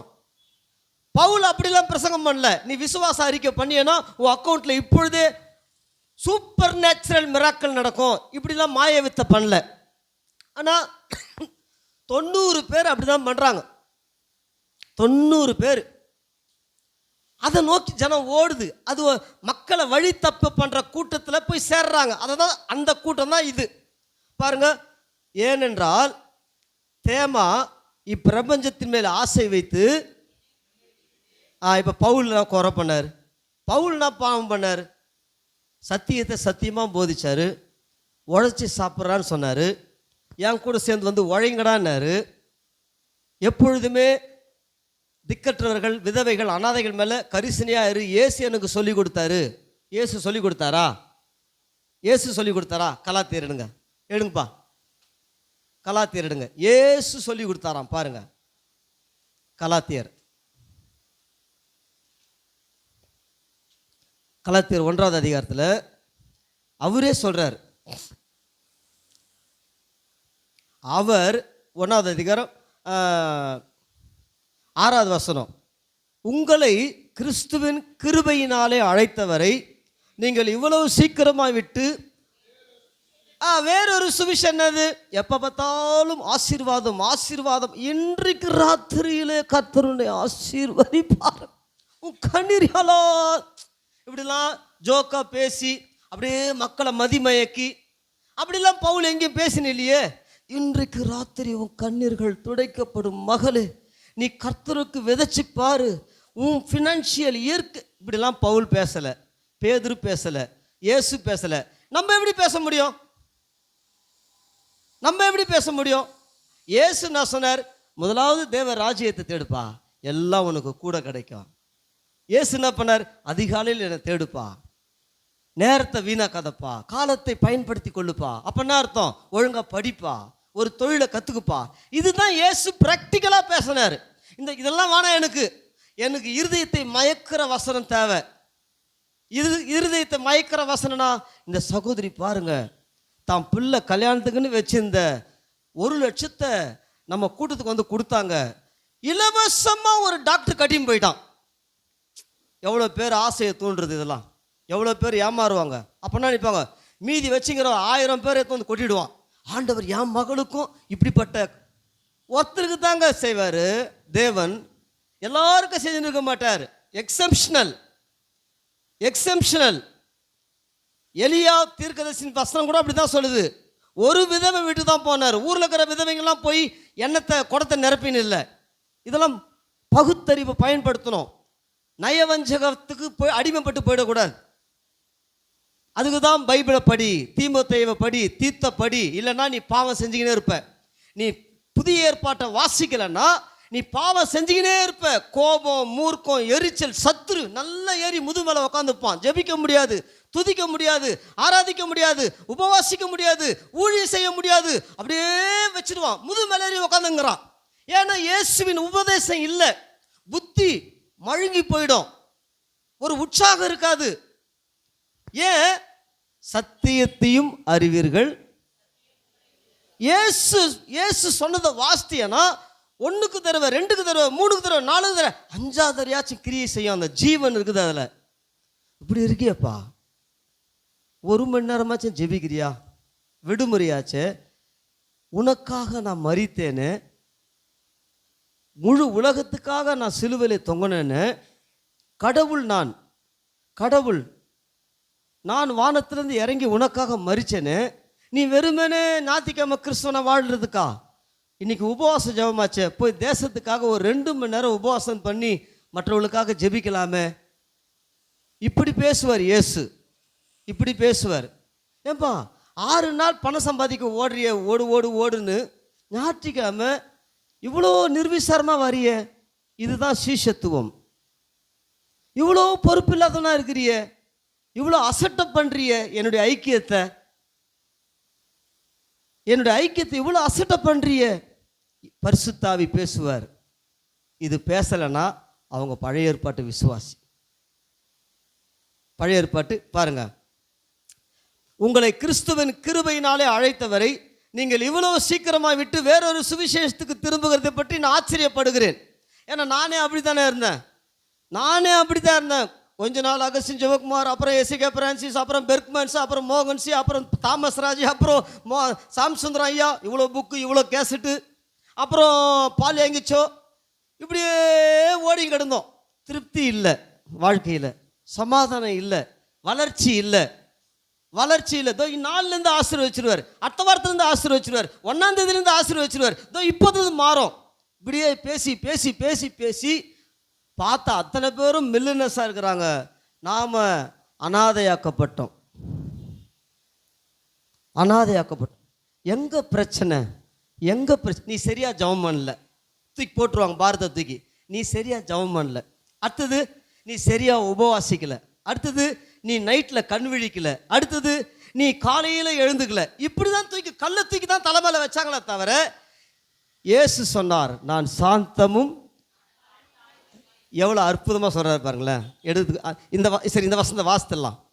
அந்த வசனத்தை இன்னொருத்தர் எடுத்து வச்சிங்க. மத்தேயுல வரோம் 7வது அதிகாரத்தில். இதை பாருங்க, வேறொரு சுவிசேஷம் இல்லையே, நாங்கள் உங்களுக்கு பிரசங்கித்த சுவிசேஷத்தை அல்லாமல். இப்போ பவுல் சொல்றாரு, நிறைய பேர் கள்ள போதகர்கள் எழும்பிட்டாங்க, கள்ள சபைகள் எழும்பி பணம் பணம் பணம் தசமபாகம் கொட்டு கொட்டு கொட்டு, கடவுளுக்கு கொடு, எல்லாத்தையும் கொடு, லோன் வாங்கினா கொடு, பிஎஃப் வந்தா கொடுன்னு கொடுத்து அவன் பயங்கரமாக டெவலப் ஆகிறான். இதை பவுல் கூட இருந்து பார்க்குறானுங்க எல்லாம்.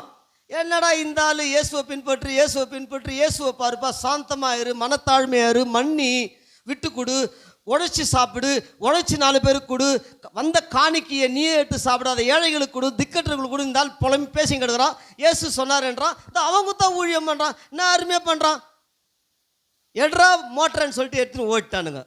அதை தான் சொல்கிறாரு நான், தேமா இப்பிரபஞ்சத்தின் மேல் ஆசை வைத்து என்னை விட்டு. அப்புறம் வேற யார் போனது? கிறிஸ்க்கு என்ன பண்ணிட்டான்? இன்னொருத்தன் பிரெஸ்க்கு என்ன பண்ணான்? கலாத்தியாவுக்கு ஓடிட்டான். அப்புறம் வேற யாருக்குது?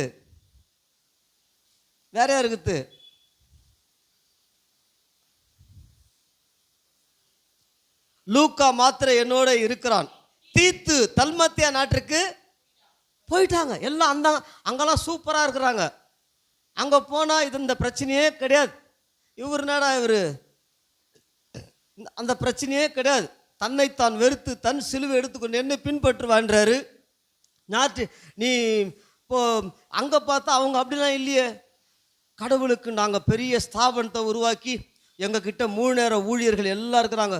ஒவ்வொருத்தருக்கும் 20,000 தரணும். இவங்களை தாங்கக்கூடிய ஆட்கள் தேவை.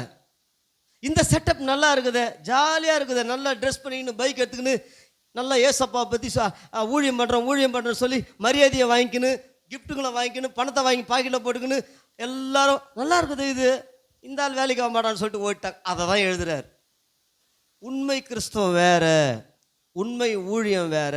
இப்போ நம்ம பார்க்குற கிறிஸ்தவம், நம்ம பார்க்குற ஊழியெல்லாம் வந்து பெரும்பகுதிகள் பணத்தை மையமாக கொண்டு நடக்குது. பாருங்க, எங்கே போயிட்டார் அவர்? தீத்து தல்மாத்தியா நாட்டுக்கு போய்விட்டார். லூக்கா மாத்திரை என்னோட இருக்கிறான். 14 பார், 14ங்க. கண்ணனாக அலெக்சாந்தர் எனக்கு வெகு தீமை செய்தான். இது மட்டும் இல்லாமல் ரொம்ப பேசுகிறான்டா இந்த ஆள், எல்லாருக்கும் கற்று குத்துறான்டா, அவனை நாசனப்படுத்துறான்டா, அடிக்கிறான்டா, துன்புறுத்துறாங்க, 4 பேர் சொல்லி அவனை தூஷிக்கிறாங்க. இது வேற ஒரு பக்கம். இந்த ஆள் இப்படி பேசிங்க இருந்தா எல்லாரும் கண்ணும் திறந்து விட்டுறான்டா இந்த ஆள். இயேசுவின் உபதேசங்களை சொல்லி சொல்லி சொல்லி நம்ம நியாயப்பிரமாணத்தை பேசி சங்கீதத்தை சொல்லி கொடுத்து கர்த்தர் ஆசீர்வதிப்பார், உயர்த்துவார், உன் அப்பா அம்மாவுக்கு கீழ்ப்படியெல்லாம் பரவாயில்ல, காணிக்க கொடுத்துரு, கொற்பான் காணிக்க கொடுத்துரு, அப்பா அம்மாவுக்கு சோறு படுத்தாவல, நீ கொற்பான் காணிக்க கொடுத்துரு. ஆனால் இயேசு என்ன சொன்னார்? தகப்பன் தாயை கனம் பண்ணுவாயாக. இப்படி சொல்லி கொடுத்தவங்க போயிட்டு பவுல் சொல்கிறாரு, போய் முதல்ல அப்பா அம்மாவுக்கு சோறு போடுப்பா. அப்பா அம்மாவுக்கு சோறு போடுறியா? சோறு போட துப்புக்குதா? அவங்கள பராமரிக்கிறியா? நம்ம நம்ம ஊழியன்றிய இப்படி கடிந்து கொண்டார். கோபம் வந்துடுச்சு எல்லாருக்கும் இவனுங்களுக்கு. அதை தான் சொல்கிறார், கண்ணனாகிய அலெக்சாந்தர் எனக்கு வெகு தீமை செய்தான், அவனுடைய செய்கைக்கு தக்கதாக கர்த்தர் அவனுக்கு பதிலளிப்பார். அப்புறம் பாருங்க, நான் முதல் விசை 16ஆம் வசனம், நான் முதல் விசை உத்தரவு சொல்ல நிற்கையில் ஒருவனும் என்னோட கூட இருக்கவில்லை. அவ்வளோதான். ஊழியத்தை கூப்பிட்டா ஓடுறா, ஒருத்தனை வரமாட்டேன்ட்டான். அப்போ யார் இவங்க எல்லாம்? இவங்க எல்லாம் பழைய ஏற்பாட்டு கிறிஸ்தவர்கள். தெரியுதா? இப்போ சீஷர்கள் ஏன் இயேசு சீஷனை உருவாக்க? சீஷன் இயேசுவை பின்பற்றுகிறவன். விசுவாசி ஏதோ வந்தோமா போனோமா சோறு துண்ணோமா குழம்பு கசனமா, இது இது நித்தியத்துக்காக வாழலை, இம்மைக்காக வாழ்கிறாங்க. இம்மைக்காக வாழ்கிற கூட்டம். சொல்கிற பேர் ஒருவனும் என்னோட கூட வரவில்லை, எல்லாரும் என்னை கைவிட்டார்கள், முடிஞ்சு போச்சு கதை. அதுதாங்க சொல்கிறேன், அழைக்கப்பட்டவர்கள் அநேகர், தெரிந்து கொள்ளப்பட்டவர்களோ பிஸ்னஸ் நடக்குது. பிஸ்னஸுக்கு போட்டியாக யாருன்னா வந்தால் துரத்தி அனுப்பிச்சிடுறாங்க.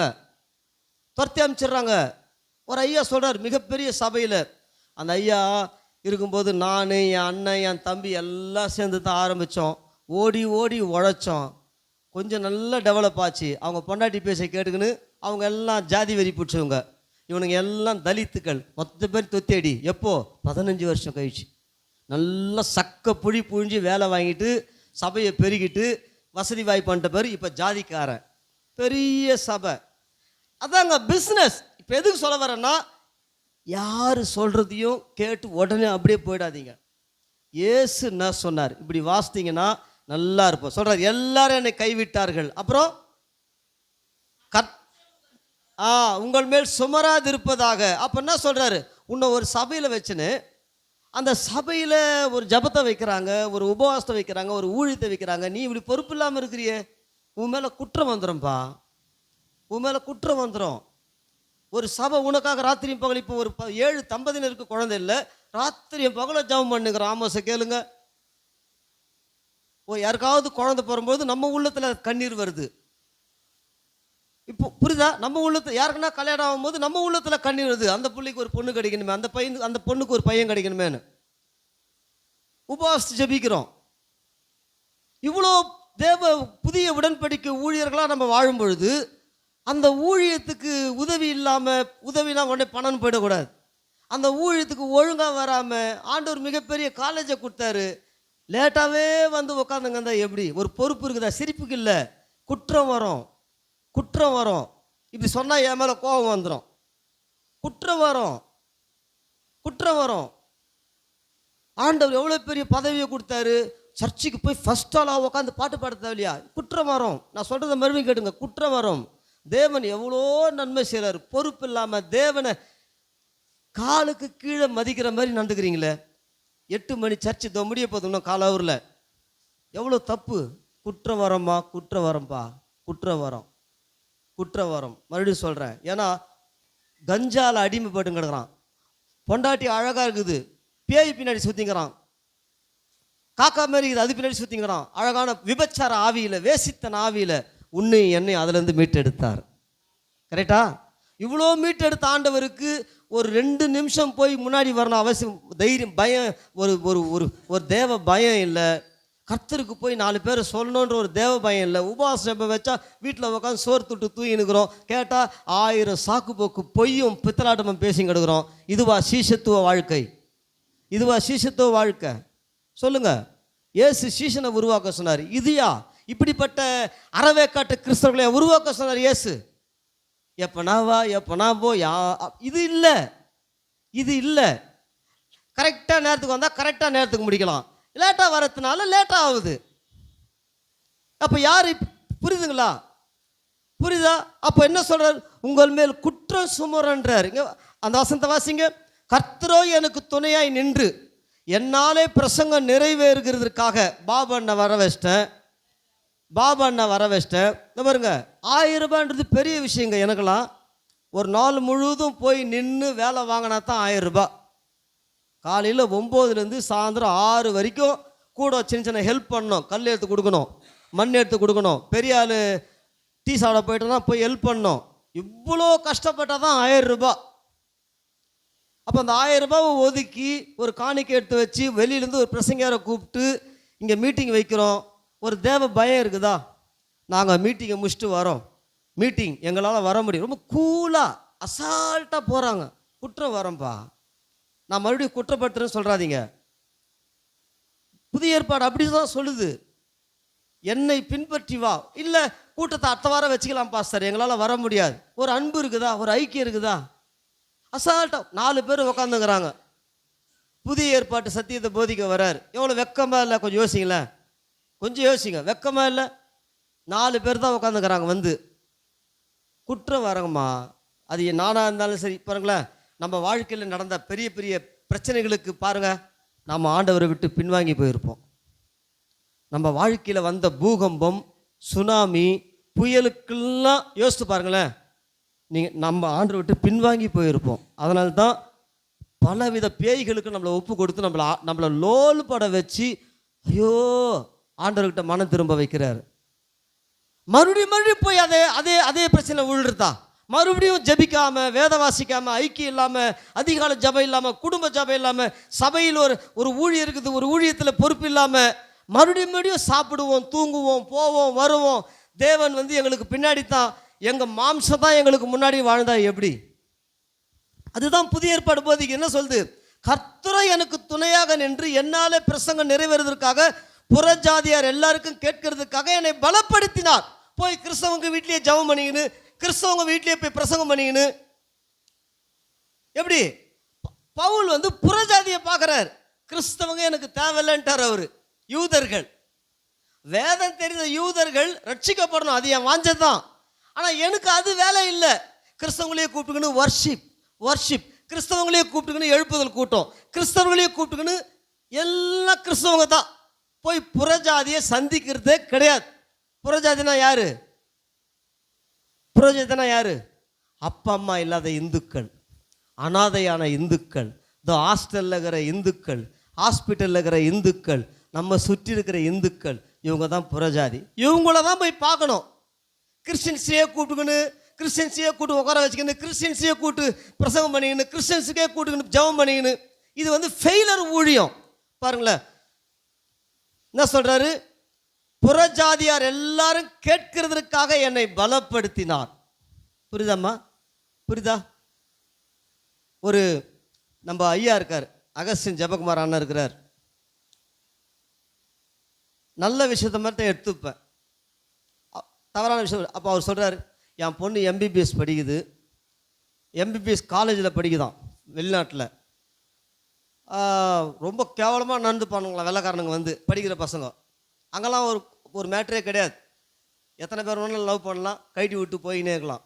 ஆனால் இந்த பொண்ணு மிஷினரியுடைய பொண்ணு இல்லை. அங்கே போய் இந்த பிரச்சனைகள் மத்தியில் நல்லா ஜபம் பண்ணி ஒரு ஜபக்குழுவை உருவாக்கி அவங்களுக்கு இயேசுவை பற்றி சொல்லி, சிகரெட் பிடிச்சுவேன், பிராண்டி அடிச்சுவேன், பீர் அடிச்சுவேன், இப்படிப்பட்ட பெண்கள், நான் சொல்கிறது பெண்கள், இந்த பெண்களுக்கெல்லாம் ஏசப்பா பற்றி நீ ரட்சிக்கப்படணும். நம்ம யாருன்னா ஆய் திறந்து சொல்கிறோமா? நம்ம கூட வேலை செய்கிறவங்களுக்கு நீ ரட்சிக்கப்படணும்னு சொல்கிறோமா?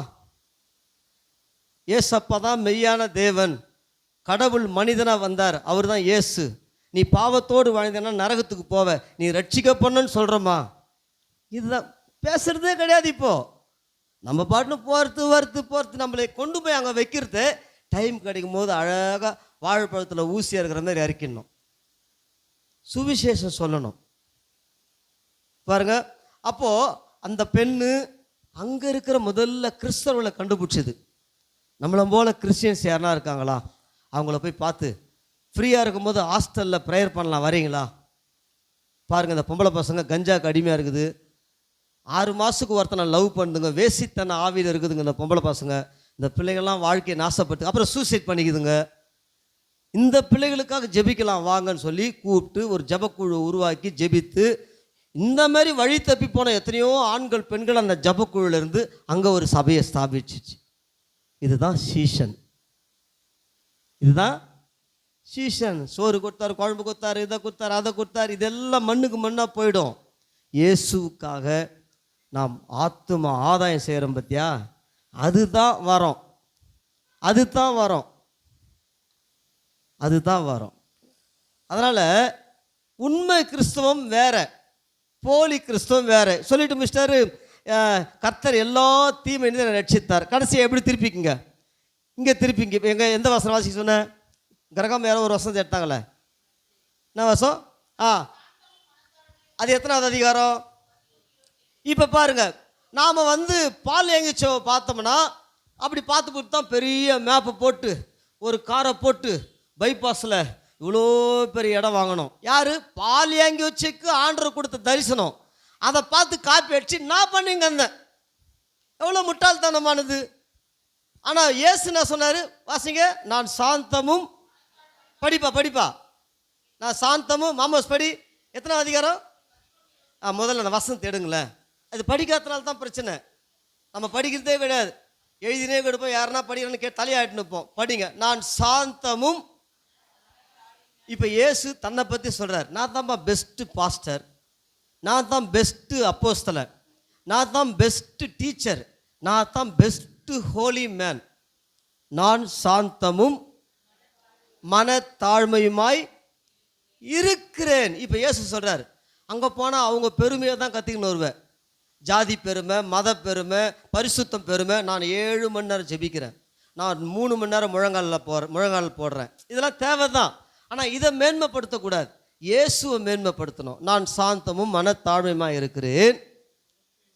இப்போ அடுத்தது சொல்கிறார், நீ யாரோ பார்த்து காப்பி அடிக்காதப்பா, நீயா இரு. உன்னை ஆண்டவர் எப்போ ஜெபம் பண்ண சொல்கிறாரோ அப்போ ஜெபம் பண்ணு. யாரோ சொல்லிட்டாங்கன்னு சொல்லிட்டு இப்போது பகல்லாம் வேலை செஞ்சுட்டு வரேன் நான் மட்டும் இல்லை, எத்தனையோ பேர். அவங்கள கூப்பிட்டு சாயங்காலம் 6 மணிக்கு ஒரு நைட்டு 10 வரைக்கும் ஜெபம் நட்டுருந்தான்னா அவருக்கு எவ்வளோ முட்டாள்தனமானது. அவன் போய் ரெஸ்ட் எடுக்கணும், சாப்பிட்ணும். உனக்கு லீவு கிடைக்கும் போது நல்லா ஜெபம் பண்ணுப்பா.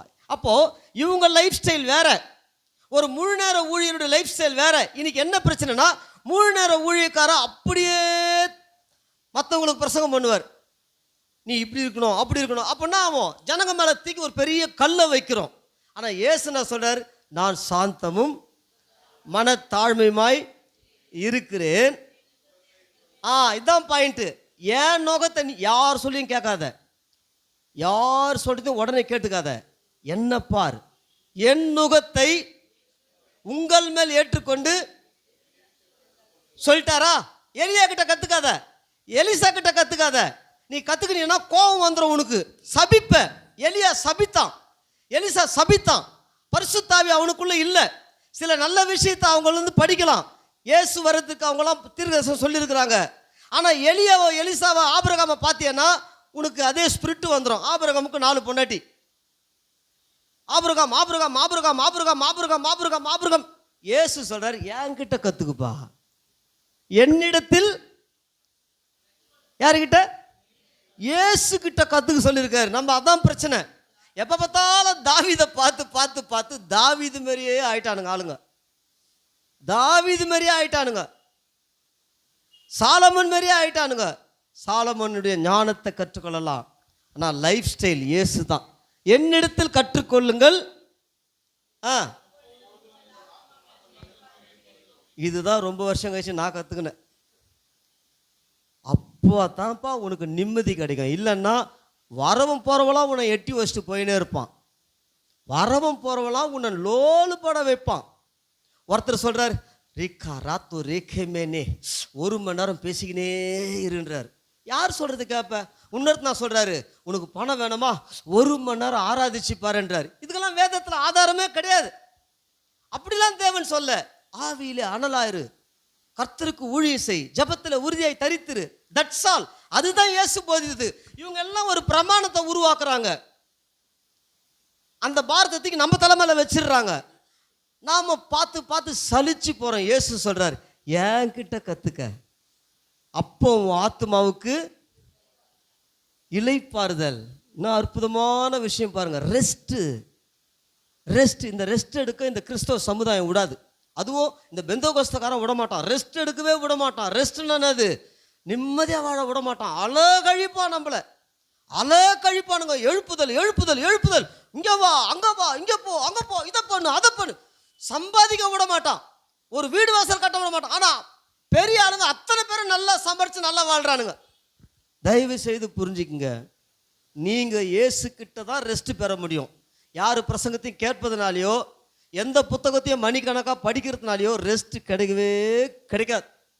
அப்போ இயேசு கிட்டேருந்து உனக்கு நிம்மதியான வாழ்க்கை வரணும்னா இயேசு சொன்னதை படி. அப்போ தான் இயேசு சொன்னதை படித்தா தான் வேறு ரெஸ்ட்டே கிடைக்காது. நிச்சயமாக ரெஸ்ட்டு கிடைக்காது. தயவு செய்து ரெஸ்ட் இல்லாத லட்சக்கணக்கான பாஸ்டருங்க ஃபெலோஷிப்புக்கு வருவாங்க, நான் பார்ப்பேன். ரெஸ்ட்டே கிடையாது, பாவம். ஐயா குழந்தைக்கு கல்யாணம் பண்ணணும், ஐயா சர்ச்சு கட்டணும், ஃபேனு வாங்கணும், ஏசி. ஏன் நல்லா திடகாத்திரமாக இருக்கிற எவ்வளோ ஆற்றல் வீணாகுது பற்றியா? முட்டாளாக்குறது. விட்டுட்டு வந்துரு விட்டுட்டு வந்துரு விட்டுட்டு வந்துரு விட்டுட்டு வந்துரு வந்துரு வந்துரு வந்துரு. எங்கெல்லாம் அப்படி தான் சொல்லி ஏமாத்து, நாங்களும் அப்படி தான் இருந்தோம். வந்துரு வந்துரு வந்துரு. அவரை பார்த்தா இன்னோவா கிறிஸ்டாவில் போயின்னுக்கிறார், பிஎம்டபிள்யூவில் போயின்னுக்கிறார், ஆடியில் போயின்னுக்கிறார். என்னடா வந்துரு வந்துரு வந்துன்னு போட்டால் நம்ம சைக்கிள் கூட இல்லாமல் லாட்ரி அடிச்சுங்க எடுக்கிறோம். தயவு செய்து இயேசுவை கவனித்து பாரு. புதிய ஏற்பாட்டை வாசி, இயேசு போதனைகளை வாசி. அதை தான் சொல்கிறாரு. இப்போ ஒரே ஒரு வசனத்தை வாசம், 5 நிமிஷம் இருக்குது, முடிக்கலாம். 1 கொரிந்தியரில் இந்த வசனத்தை வாசம் புரியுதா? இல்லைன்னு நினச்சிங்களேன், லோலு படம் அடித்தான். விபச்சாரம், வேசித்தனம், லவ், காமம், அப்புறம் என்னது அபார்ஷனு, குடும்ப பிளவுகள். ரொம்ப ஐயோயோயோ. இயேசுவை விட்டுட்டா இப்படி தான் ஓடணும். சும்மா அந்த வர்ஷிப்புன்னு ஓடணும்னா, இயேசுனுடைய உபதேசம் உள்ளத்தில் இல்லைன்னா என்ன வர்ஷிப் பண்ணாலும் சாத்தான் அடிச்சு போட்டு போய்கினே இருப்பான். சாத்தான் தூக்கி பாலாட்டு போய்கினே இருப்பான். புரியுதா? இயேசு கிட்ட இளைப்பாறுதல். இயேசு உட்காந்து இயேசு போதிச்சதை படிங்க. கடவுள் உங்களுக்கு கொடுத்த படிப்பை படிங்க. கடவுள் உங்களை கார்பெண்டராக விரும்புகிறாரா? ஒரு கார்பெண்டர் தொழிலை கற்றுக்க. எலக்ட்ரிஷனாக மாற சொல்கிறாரா? எப்பா எனக்கு வருமானமே இல்லை ஆண்டவர், போயேன்ப்பா போய் 2 ஹவர் எலக்ட்ரிஷியன் வேலையை தானே கற்றுக்கேன். இப்படி தான் சொல்லுவார் இயேசு. நீ ஜெபம் பண்ணினேரு, பணம் வந்துடலாம் சொல்ல மாட்டார். யாருன்னா தூக்கி வந்து குத்துட்டு போயிடுவான். அதெல்லாம் பைபிள் கிடையாது. எவனோ ஒருத்தர் சொன்ன பொய்.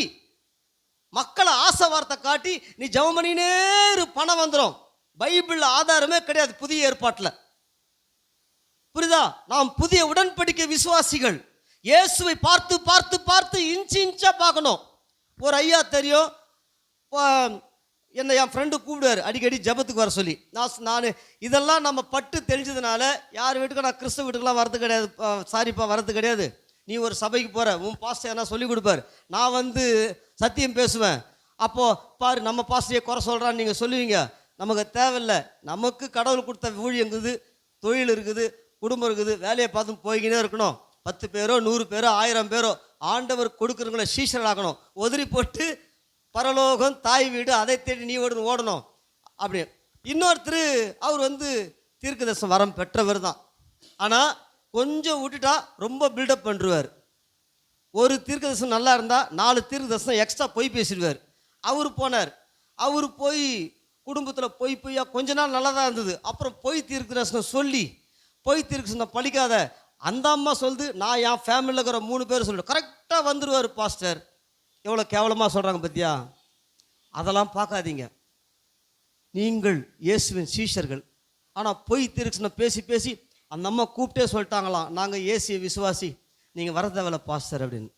புரியுதா?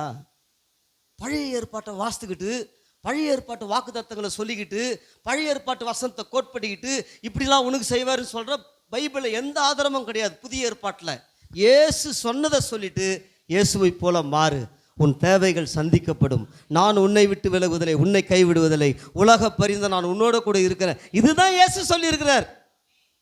இதுதான் இயேசு சொல்லியிருக்கிறார். போய் எனக்கு வேலை செய்.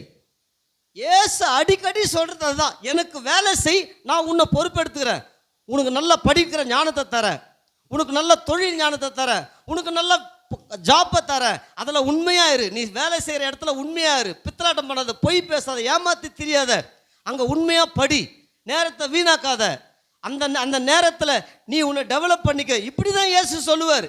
நீ ஜெபம் பண்ணிக்கினே இருந்து காணி காமிச்சிட்டா கபால்னு கவர்மெண்ட் ஜாப் வந்துடும், கபால்னு ஞானம் வந்துடுன்றது மதவாத சக்திகள் சொல்லி நம்மளை ஏமாற்றி திசை திருப்ப பண்ணுறாங்க. அப்போது 1 கொரிந்தியரில் முதல் வசனத்தை சொல்கிறார் பாருங்க.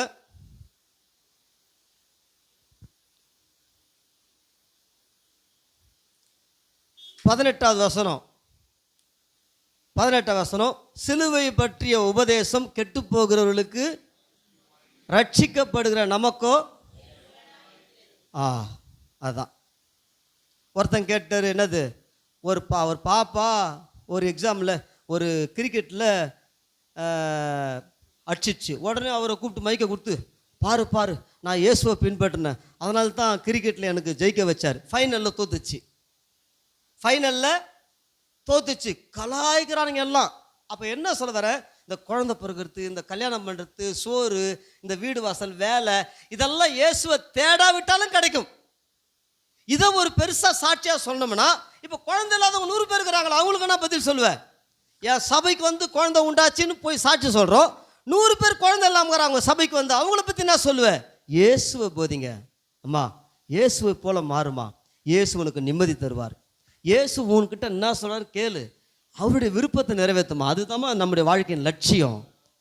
நீ புலம்பாத, காசு இல்லை, பணம் இல்லை, கல்யாணம் ஆகலை, இது இல்லை அது இல்லைன்னு புலம்பாத, இயேசுகிட்ட உட்காந்து கற்றுக்கோ, அவர் உனக்கு நிம்மதியை தருவார்.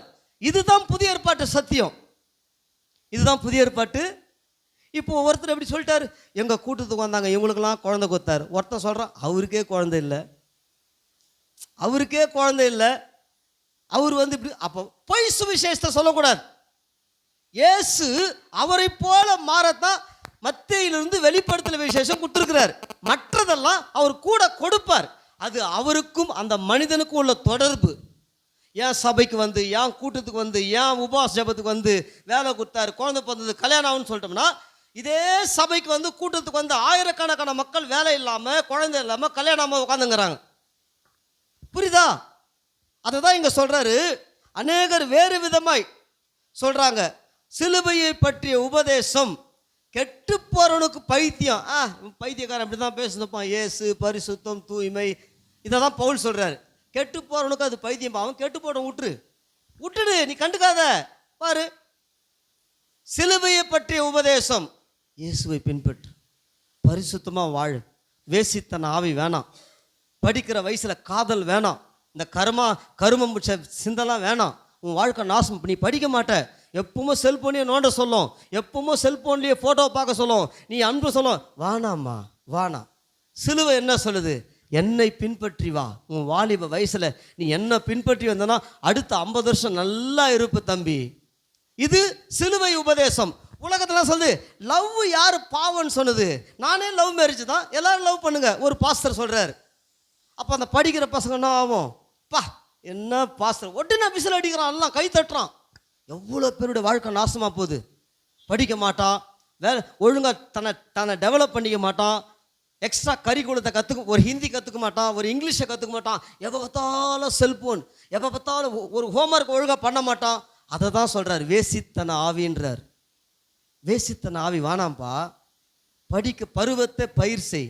அந்த பருவம் இல்லை, இப்போ படிக்கிற பருவம். இந்த படிப்புலேருந்து உன்னை டைவெர்ட் பண்ண பல பேய்கள் வரும். உன்னை டைவெர்ட் பண்ணிட்டு உனக்குள்ளே வேசித்தன ஆவியை விட்டுரும். அந்த வேசித்தன ஆவி வந்துச்சுன்னா கண்ணு கெட்டு போயிடும், வாழ்க்கை கெட்டு போயிடும், படிக்க முடியாது. அப்பா அம்மாவுக்கு ஏமாத்த தோணும், எல்லாரையும் ஏமாத்த தோணும், பொய் சொல்ல தோணும், நிம்மதி போயிடும். இதுக்கு தான் சிலுவையை பற்றிய உபதேசம். இயேசு பரிசுத்தர். அவரை நீ பின்பற்றி வந்தேன்னா பரிசுத்தமாக இருப்ப, நல்ல வாழ்க்கை துணை அமையும், நல்ல வாழ்க்கை துணை அமையும். சந்தோஷமாக அடுத்த 50 வருஷம் சந்தோஷமாக இருப்ப. நீ இப்போ இந்த 2-3 வருஷத்தில் சந்தோஷத்தை தேடினியனா அடுத்த 50 வருஷம் நீ சீர்குலைஞ்சு போனோம். இந்த 2-3 வருஷத்தில் ஒழுங்காக படிப்பு, ஒழுங்காக சிந்தனை பாரு. நல்லா ஊழியத்துக்கு வந்து ஜெபித்த எத்தனையோ ஆண்கள் தவறாக போகிறாங்க. என்ன பிரதர்னா, பிரதரு ராங் ரூட்டில் போயிட்டாரு, மனைவி அழகாக இருக்குது, நல்லா கல்யாணம் பண்ணிக்குது, கம்பெனியில் தவறான வாழ்க்கை முறை, நல்ல ஜெபத்தை விட்டுட்டார், வேதம் வாசிக்கிறத விட்டார், ஊழியம் போகிறத விட்டார், அவ்வளோதான் போச்சு, வேசித்தனை கிட்ட மாட்டிக்கிட்டார். நீதிமொழியில் சொல்லுது பாருங்க, வாஸ்து முடிங்க. இது கல்யாணம் ஆகாதவங்களுக்கு மட்டும் இல்லை, கல்யாணம் ஆனவங்களுக்கும் இந்த வேசித்தன் ஆவி இந்த சமுதாயத்தை தலை விரிச்சு ஆடுது. நாசப்படுத்த, பாஸ்டர்களை நாசப்படுத்த, ஊழியங்களை நாசப்படுத்த. நீதிமொழிகளில் என் மகனே 5வது அதிகாரம், என் ஞானத்தை கவனி, என் புத்திக்கு உன் செவியை சாய், அப்பொழுது நீ விவேகம் பேணிக்கொள்வாய், உன் உதடுகள் அறிவை காத்துக்கொள்ளும். பரஸ்திரீ யாரு? பிறனுடைய பெண்ணு, பிறனுடைய மனைவி, அடுத்தவன் பொண்டாட்டி, அடுத்தவன் பொண்ணு. பரஸ்திரீ உதடுகள் தேன் கூடு போல் ஒழுகும். பேசிக்கினே இருக்கு. வானாம்மா, படிக்கிற வயசில் நமக்கு தேவையில்லை. கல்யாணம் ஆன சகோதரன் இருந்தாலும் சரி, யாரோ ஒரு அடுத்தவங்க ஒய்ஃபுக்கிட்ட விழுந்து விழுந்து பேசுறது, வேலை செய்கிற இடத்துல அடுத்தவன் புருஷங்கிட்ட விழுந்து விழுந்து பேசினுக்குது. புரிதா? பரஸ்திரின் உடுகள் தேன் குடுப்பொழுகும், அவள் வாய் எண்ணெயிலும் மிருதுவாக இருக்கும், அவள் செய்கின் முடிவை எட்டியை போல கசக்கும், இருபுறமும் கருக்குள்ள பட்டயம் போல் கூர்மையாக இருக்கும். அவள் காலடிகள் மரணத்துக்கு இறங்கும், அவள் நடைகள் பாதாளத்தை பற்றி போகும். ஜீவ மார்க்கத்தை சிந்தித்து கொள்ளாதபடிக்கு. தம்பி புரியுதுங்களா? அனாவசியமாக ஆம்பளைங்கிட்ட பேசின்னு இருக்கக்கூடாது, அனாவசியமாக ஆம்பளைங்கிட்ட உட்காந்து மானாவாரியாக பேசின்னு இருக்கக்கூடாது, நம்மளை தவறான வழிக்கு கொண்டு போயிடும். அனாவசியமாக அடுத்த பெண்கள்கிட்ட, அடுத்த ஒரு மனைவி கிட்ட உட்காந்து மணிக்கணக்காக பேசின்னு இருக்கக்கூடாது. என்ன ஆச்சு? கடைசியில் ஜீவ மார்க்கம் போயிடும், அசுத்தாவி வந்துடும். வந்துடுச்சன்னா முடிஞ்சு போச்சு கதை. ஆட்டி குலுக்கி சாவச்சிட்டு போவோம். அவமானம், நிந்த, படிக்க முடியாது, ஜெபம் பண்ண முடியாது, வேதம் வாசிக்க முடியாது, ஹோம்ஒர்க் பண்ண முடியாது, எப்போ பார்த்தாலும் ஃபோனு. வானா, நான் மறுபடியும் சொல்கிறேன், இயேசு சொல்கிறா பாரு, நீ ஜீவ மார்க்கத்தை சிந்தித்து கொள்ளாதபடி மாறி மாறி விகாரப்படும், அப்புறம் அவைகளை அறிய முடியாது. 7வது வசனம், ஆதலால் பிள்ளைகளே இப்பொழுது, குழந்தைகளே கல்யாணத்துக்கு முன்னாடி எனக்கு செவி கொடுங்கப்பா, இப்பொழுது நீ படி, நீ தொழிலை கற்றுக்க, உன்னுடைய எக்ஸ்ட்ரா கரிக்குலத்தை நீ வளர்த்துக்க. நீ இப்போ போய் செல்ஃபோனில் உட்காந்து மணிக்கணக்காக செல்ஃபோனில் நீ நேரத்தை வீணாக்கினா அடுத்த 50 வருஷம் வாழ்க்கை நாசமாக போயிடும். காம்படிட்டட் வேர்ல்டு இது, காம்படிட்டட் வேர்ல்டு, போட்டி நிறைஞ்ச உலகம். திறமை இல்லைன்னா நாய் கூட மதிக்காது, சும்மா சர்டிஃபிகேட் வச்சு சுத்த வேண்டியது தான் 5000 சம்பளத்துக்கு. திறமை இல்லை, அறிவு இல்லை, திறமையை நம்ம வளர்த்துக்கலன்னா சர்டிஃபிகேட்டை வச்சுக்கின்னு 5000 வேலைக்கு தான் காலம் ஃபுல்லாக போகணும். தயவு செய்து மறுபடியும் புரிஞ்சுங்க பாருங்க. நான் காலடிகள் நீ ஜீவ மார்க்கத்தை சிந்தித்து கொள்ளாதபடிக்கு அவளுடைய நடைகள் மாறி மாறி விகாரப்படும், அவைகளை அறிய முடியாது. ஆதலால் பிள்ளைகளே இப்பொழுது எனக்கு செவி கொடுங்கள். இயேசு சொல்றார், என் வாயில் கர்த்தர்ன்றவர் யாரு? இயேசு. இவர் கர்த்தர் பேதுரு விழுந்தான். பழைய ஏற்பாட்டில் எங்கெல்லாம் கர்த்தர் வருதோ அது நம்முடைய ரட்சகர் இயேசுவை குறித்து. இயேசு சொல்றார், என் வாயின் வசனங்கள், என் வாய். அதனால தான் அடிக்கடி இயேசுவின் உபதேசங்களை வாசித்துக்கிட்டே இருக்கணும். நிம்மதி உண்டாகும், சமாதானம் உண்டாகும். யாரை பார்த்து நம்ம காப்பி அடிக்க மாட்டோம். இயேசு எனக்கு சொன்ன வேலையை நான் செய்வேன், யாரும் எனக்கு சொல்லி கொடுத்தா நான் செஞ்சு என் சமாதானத்தை இழந்துட மாட்டேன். இயேசு எனக்கு என்ன சொன்னார்? என் வாயின் வசனங்களை விட்டு நீங்காதிருங்கள், உன் வழியை அவளுக்கு, ஒரே வார்த்தையில் வச்சிட்டார், தூரப்போ, தூரப்போ. தேவையில்லாத ஃபோன்களுக்கு தூரப்போ, தேவையில்லாத ஆளுக்கிட்ட உட்காந்து இருக்காது, தூரப்போ. நீ அங்கேயே இப்போ உட்காந்துக்கணும், ஆண்டவரே விடுவியும், ஆண்டவரே விடுவியும்னா முடிஞ்சு போச்சு. முடிஞ்சு போச்சு. உன் வழியை அவனுக்கு தூரப்படுத்து.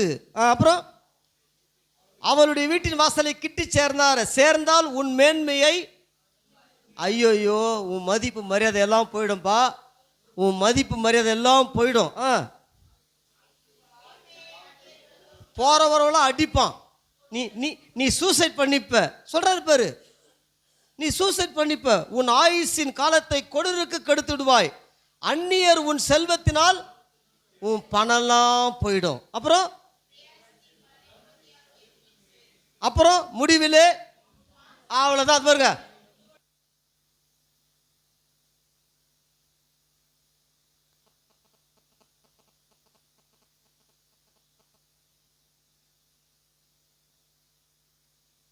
நான் வெறுத்தேனே. இப்போ நான் சொல்கிறேன், சரியான நேரத்துக்கு வாங்க, சாயங்காலம் ஊழியது போய் செய்யுங்க, ஜெபிங்க, அதிகாலை ஜபத்தை விட்டுறாதீங்க, உபவாச நாட்கள் நியமிங்க. இந்த ஆலோசனைலாம் கேட்கலன்னா அப்புறம் புலம்ப வேண்டியதான். என்னென்னு புலம்ப வேண்டியது? ஐயோ பாருங்க, இல்லைங்க 12 வாசிங்க. ஐயோ நான் எனக்கு சொல்லி கொடுத்த போதகத்தை நான் வெறுத்தனே, அவர் கடிந்து கொண்டு சொன்னாரே, நான் அசால்ட்டா கேவலமா விட்டுட்டேன். என் போதகரின் சொல்லை நான் கேளாமலும் எனக்கு உபதேசம் பண்ணினவர்களுக்கு என் செவியை சாயாமலும் போனேனே.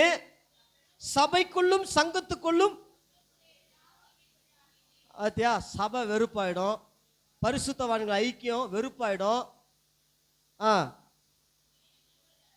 அடுத்து சொல்ற, உன் கிணற்றில் உள்ள தண்ணீரையும். அப்ப என்ன சொல்றாரு? உனக்கு கொடுத்த படிப்பு, உனக்கு கொடுத்த கல்வி, உனக்கு கொடுத்த திறமை தான்ப்பா உங்க எதிர்காலம். நீ இதெல்லாம் தூர போட்டு சும்மா பேசிங்க இல்லையானா வேஸ்ட்டு. மேலே சொல்றான் பேர், அந்த மாதிரி புலம்புவ. உன் திறமை, உன்னுடைய கடவுள் உனக்கு கொடுத்த தாளந்து, கடவுள் உனக்கு என்ன தாளந்து கொடுத்தார் அதை டெவலப் பண்ணு. நல்லா பாடுறீங்களா, கர்நாடக சங்கீதம் கற்றுங்க. நல்லா ஆர்ட் பண்ணுறீங்களா, அதில் நீங்கள் கம்ப்யூட்டர் கோரல் ட்ரா கற்றுக்குங்க. நல்லா எலக்ட்ரிக்கல் இன்ட்ரெஸ்ட் ஆகுதா, போய் எலக்ட்ரிக்கல் வேலையை கொஞ்சம் கொஞ்சமாக கற்றுங்க. கார்பெண்டர் வேலை, டைல்ஸ் போடுற வேலை, எவ்வளோ வேலை வாய்ப்புகள் கொட்டி கிடக்குது. ஒரு லட்ச ரூபாய் இருந்து ஒரு பொருள் எப்படி வாங்கி அப்படி விற்றா 10,000 ரூபாய் லாபம் வருது, 15,000 ரூபாய் லாபம் வருது. எவ்வளோ வாய்ப்புகள் கொட்டி கிடக்குது. இதெல்லாம் எப்போதம்மா நடக்கும்? இயேசுக்குள், இயேசுவின் சீஷனா நீங்கள் வாழ்ந்தீங்கன்னா நடக்கும். அந்த வெளியில் இருக்கிற கிறிஸ்தவத்தை நீங்கள் பின்பற்றினீங்கன்னா காலம் ஃபுல்லாக அழுதுக்குன்னு அவங்க ஜெபம் பண்ணுவாங்களா, இவங்க ஜெபம் பண்ணுவாங்களா, அவங்க யோகியமா, இவங்க யோகியமா, அவங்க எவன் யோகியமா இருக்கிறான், எவன் நல்லவன் இப்படின்னு தூசணமாக பேசிக்கின்னு வாழ்ந்து நம்மளை கெடுத்துக்கின்னு அற்பத்தனமான வாழ்க்கை வாழ வேண்டியது தான். ஹல்லேலூயா. அதனால தான் இயேசு சொல்றார், என்னிடத்தில் கற்றுக்கொள்ளுங்கள், என்னிடத்தில் இயேசுகிட்ட கற்றுங்க. உட்காந்து இயேசுவை படிங்க, இயேசுவை படிங்க. 1000 ரூபாய் நைட்டி சுடிதார் தேவைப்படுது, 7,000 ரூபாய் 10,000 ரூபாய் போய் கோல்டு வாங்க தருது. இதுக்கெல்லாம் அறிவு இருக்குது. ஆனால் பைபிள் படிக்கிறதுக்கு மட்டும் பைபிள் தெரியாது. அதெல்லாம் சும்மா கதை. உட்காந்து இயேசுவின் போதனைகளை படிங்க. தீமோத்தேயுவை படிங்க, தீத்தை படிங்க, பிலமோனை படிங்க, எபிரேயரை படிங்க, யாக்கோபை படிங்க. தேவ ஞானம் உண்டாகும். நல்ல திறமையா வேலை வாய்ப்பை உருவாக்கிப்போம். போய் அநேக பிள்ளைகளுக்கு இயேசுவை பற்றி சொல்லுவோம். அனாதைகளுக்கு, ஏழைகளுக்கு வாரி வாரி கொடுக்கக்கூடிய செல்வத்தை ஆண்டவர் நமக்கு தருவார். ஹல்லேலூயா. கர்த்தர் நம்மை ஆசீர்வதிப்பார். கர்த்தரை தெய்வமாக கொண்டோ இதுவரையில்